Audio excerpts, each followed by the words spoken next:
किसी गांव में एक किसान रहता था। उसके 4 पुत्र थे। किसान बहुत ही मेहनती था। यही कारण था कि उसके सभी पुत्र भी अपने हर काम को पूरी मेहनत और ईमानदारी से किया करते थे। लेकिन परेशानी यह थी कि किसान के सभी पुत्रों की आपस में बिल्कुल भी नहीं बनती थी। वो सभी छोटी छोटी बातों पर आपस में लड़ते झगड़ते रहते थे। अपने पुत्रों के इस झगड़े को लेकर किसान बहुत परेशान रहता था। किसान ने कई बार अपने पुत्रों को इस बात को समझाने का प्रयास किया, लेकिन उसकी बातों का चारों पुत्रों पर कोई भी असर नहीं होता था।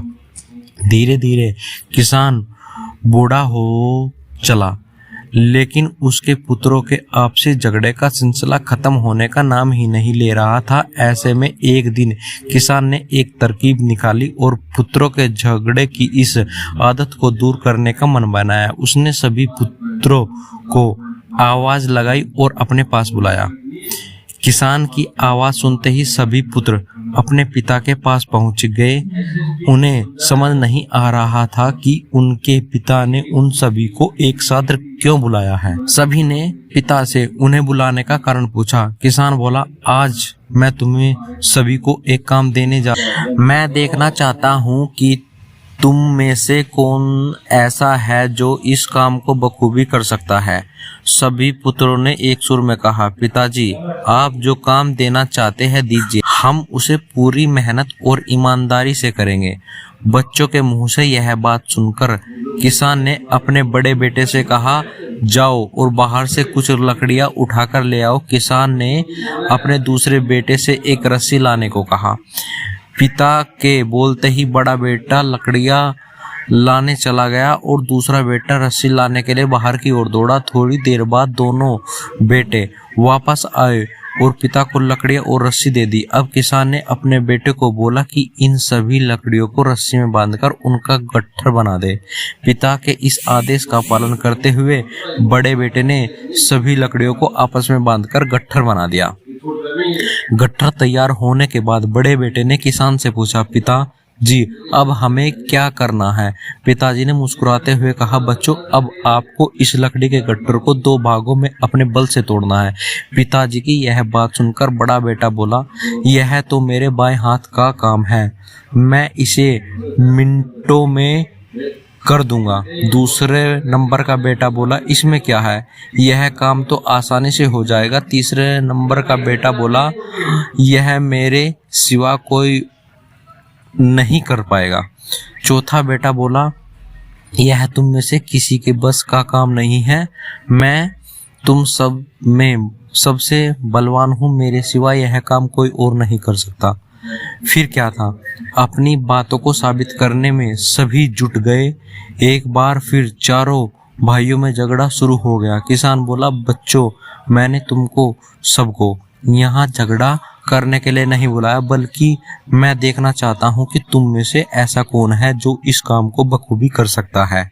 इसलिए झगड़ा बंद करो और लकड़ी के इस गट्ठर को तोड़ कर दिखाओ। सभी को इस काम के लिए बारी बारी मौका दिया गया। यह कहते हुए किसान ने सबसे पहले लकड़ी के गट्ठर को सबसे बड़े बेटे के हाथ में थमा दिया। बड़े बेटे ने गट्ठर को तोड़ने का बहुत प्रयास किया, लेकिन उसे तोड़ पाने में असफल रहा।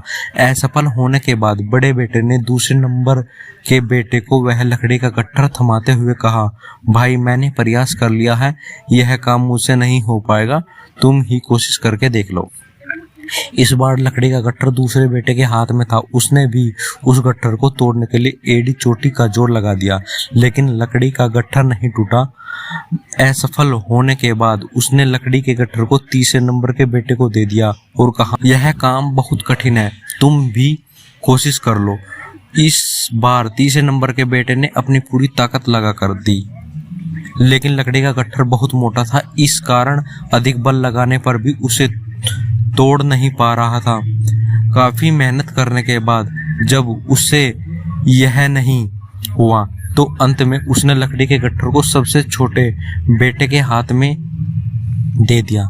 अब छोटे बेटे की बारी थी अपनी ताकत आजमाने की। उसने भी काफी प्रयास किया, लेकिन वह भी सभी भाइयों की तरह उस लकड़ी के गट्ठर को तोड़ पाने में सफल नहीं हुआ। अंत में हारकर उसने लकड़ी के गट्ठर को जमीन पर पटक दिया और बोला, पिताजी, यह काम संभव नहीं है। किसान मुस्कुराया और बोला, बच्चों, अब आप इस गट्ठर को खोलकर इसकी लकड़ी को अलग कर लो और फिर इसे तोड़ने का प्रयास करो। चारों भाइयों ने ऐसा ही किया। इस बार सभी ने एक एक लकड़ी अपने हाथ में ले ली और आसानी से तोड़ दिया। किसान बोला, बच्चों, आप चारों भी इन्हीं लकड़ियों के समान हो। जब तक इन लकड़ियों की तरह साथ रहोगे तब तक कोई भी तुम्हें किसी तरह का नुकसान नहीं पहुंचा पाएगा, लेकिन अगर तुम लोग लड़ते झगड़ते रहोगे तो इन अकेली लकड़ियों की तरह आसानी से टूट जाओगे। किसान की यह बात सुनकर अब सभी बच्चों को समझ में आ गया था कि पिता उन्हें क्या समझाना चाहते हैं। सभी पुत्रों ने अपनी गलतियों के लिए क्षमा मांगी और वादा किया जीवन में फिर दोबारा कभी वे आपस में नहीं झगड़ेंगे। एकता में बल की कहानी से सीख। एकता में बल की कहानी हमें बताती है कि एकता ही सबसे बड़ी ताकत है। अगर हम आपस में एकजुट होकर रहेंगे तो कोई भी मुश्किल क्यों न आ जाए, उसका सामना साथ मिलकर आसानी से किया जा सकता है। वही अगर हम एक दूसरे से लड़ेंगे और अलग रहेंगे तो छोटी से छोटी तकलीफ भी जिंदगी पर भारी पड़ सकती है।